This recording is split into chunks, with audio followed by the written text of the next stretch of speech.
அனைவருக்கும் வணக்கம். மரக்காலை தலையணையாக கொண்ட பெருமாள் ஏன் அப்படி இருக்கிறார்? ஏன் மரக்காலை தலைக்கு வைத்திருக்கின்றார்?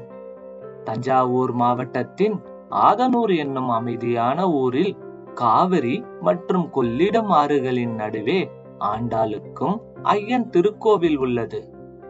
கும்பகோணத்திலிருந்து சுமார் 8 கிலோமீட்டர் தொலைவில் அமைந்துள்ள இத்திருக்கோவிலுக்கு ஒரு பெரும் சிறப்பு ஒளிந்திருக்கின்றது.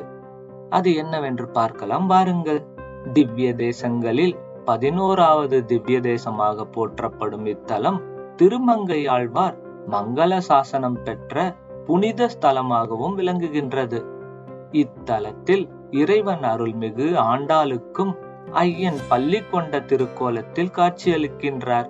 இது பல கோவில்களில் பார்த்திருக்கக்கூடிய ஒரு அற்புதமான காட்சியாகும். ஆனால் இந்த கோவிலில் இருக்கக்கூடிய சயன கோலம் சாதாரணமானதல்ல.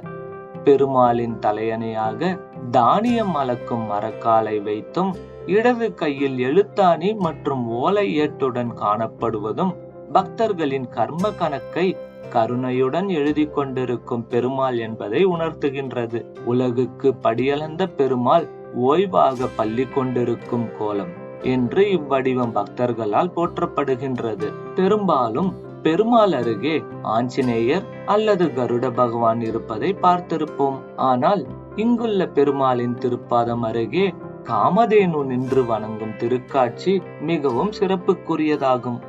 மகாவிஷ்ணுவை வேண்டி காமதேனு தவம் செய்த தலம் என்பதால் தன் ஊர் என ஆதனூர் என்ற பெயர் பெற்றதாக ஐதீகம் கூறுகின்றது.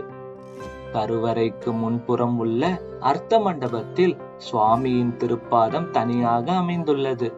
பரமபதத்தில் இருப்பது போல முன்புறம் காணப்படும் இரு தூண்களை இரட்டைப்படை எண்களில் வலம் வந்து அவற்றை பற்றி கொண்டு சுவாமியின் திருமுகம் திருப்பாதமும் தரிசித்தால் மோட்சம் கிடைக்கும் என்பது நம்பிக்கை. திருமணமாகாதவர்கள் இந்த தூண்களை தடவி வணங்கினால் திருமண பாக்கியம் கிடைக்கும் என்றும் பக்தர்கள் நம்புகின்றனர்.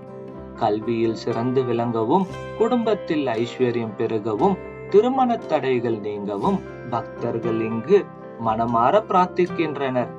வேண்டுதல் நிறைவேறிய பின் வஸ்திரம் சாற்றி விசேஷ நைவேத்தியம் படைத்து நேர்த்தி கடன் செலுத்துவது இத்தல வழக்கமாகும். அருள், ஐஸ்வர்யம், மோட்ச நம்பிக்கை இவை அனைத்தையும் ஒருங்கே தரும் அரிய திவ்ய தேசம்தான் திருஆதனூர் ஆண்டலுக்கும் ஐயன் திருக்கோவில். இத்திருக்கோவில் தான் படியளக்கும் பெருமாள் என்று போற்றப்படுகின்றது. இந்த தகவலை உங்கள் நண்பர்களுக்கும் உறவினர்களுக்கும் ஆன்மீக பெரியோர்களுக்கும் பிரியர்களுக்கும் அனுப்பி வைத்து அவர்களுக்கும் திவ்ய தேசங்களில் 11வது திவ்ய தேசமாக போற்றப்படும் இத்திருமங்கை ஆழ்வார் மங்கள சாசனம் பெற்ற புனித ஸ்தலத்தை பற்றி தெரியப்படுத்துங்கள்.